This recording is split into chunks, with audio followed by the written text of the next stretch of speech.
जो श्रीमती आराधना मिश्रा मोना, इसके बाद सुनेंगे आप, सुन लेंगे अध्यक्ष जी,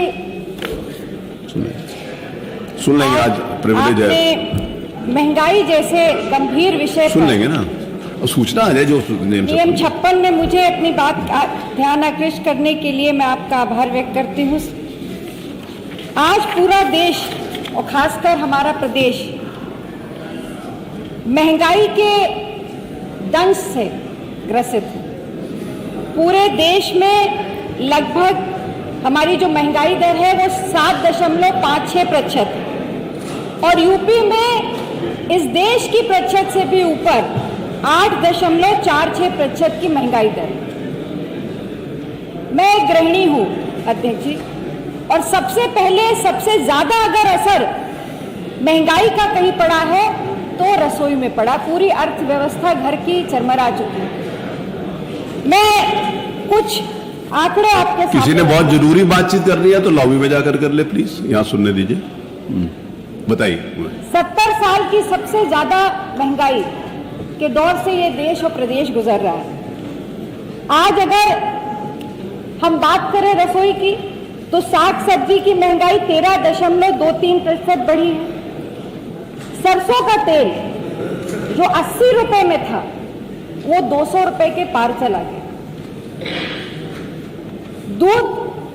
दूध जितने पदार्थ थे, दही हो, छाछ हो, उन सब पर आज कई गुना दाम उनका भी बढ़ गया। सबसे ज्यादा मुश्किल पौष्टिक भोजन बनाकर एक गृहिणी को अपने परिवार को स्वस्थ रखने की सबसे बड़ी चुनौती आज के समय में। और जो सबसे बड़ी समस्या है, उज्ज्वला योजना इस भारतीय जनता पार्टी की सबसे बड़ी योजना लेकर आए थे 2019 में। उस वक्त गैस सिलेंडर के दाम 400 रुपए थे, उस पर सब्सिडी देने की भी बात कही थी, पर जैसे ही 2019 का चुनाव समाप्त हुआ, मुझे याद है बड़ी बड़ी मीटिंगों में भारतीय जनता पार्टी के वरिष्ठ नेता कहते थे कि ये योजना इसलिए लाई गई है ताकि जो वर्षों से महिलाएं चूल्हे पे खाना बना रही हैं और जो आंसू उनके निकल रहे हैं उनको पोंछने के लिए ये योजना लाई गई। पर मैं आज पूछना चाहती हूँ, वो 400 रुपए का सिलेंडर जब भराती थी और आज जब वो 1000 से 1200 का सिलेंडर भरा रही है, तो जो खून के आंसू वो गृहिणी रो रही है उसको कौन पोंछेगा? उसका सीधा असर अगर पड़ रहा है तो हमारी रसोई की अर्थव्यवस्था पड़ रहा है। आज महिलाएं जिन्होंने सिलेंडर लिए भी थे, एक आंकड़ा मैं आपके सामने रखना चाहती हूँ।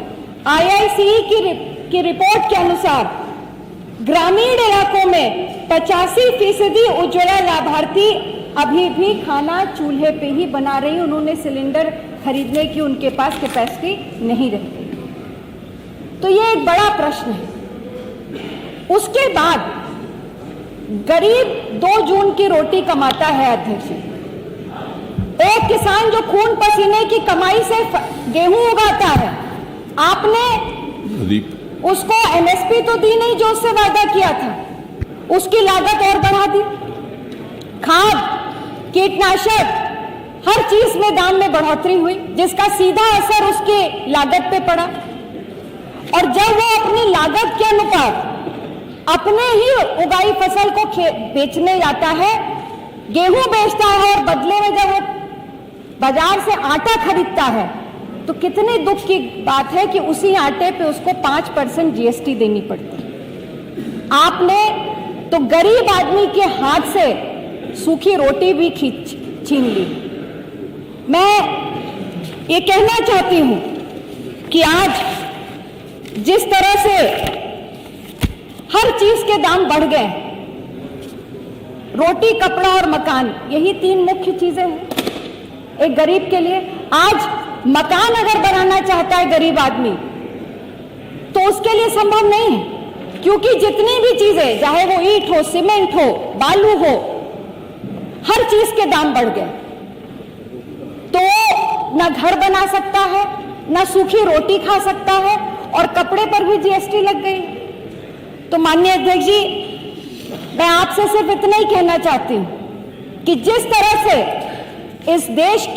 इस प्रदेश की अर्थव्यवस्था पर प्रहार हुआ है महंगाई का, और मैं ये नहीं समझ पाती कि ऐसा कौन सा फॉर्मूला है कि ऐसे कुछ लोग हैं, ऐसे व्यापारी हैं, बड़े उद्योगपति हैं जो अमीर थे अमीर होते जा रहे हैं, पर जो गरीब था वो आज गरीब होता चला जा रहा है।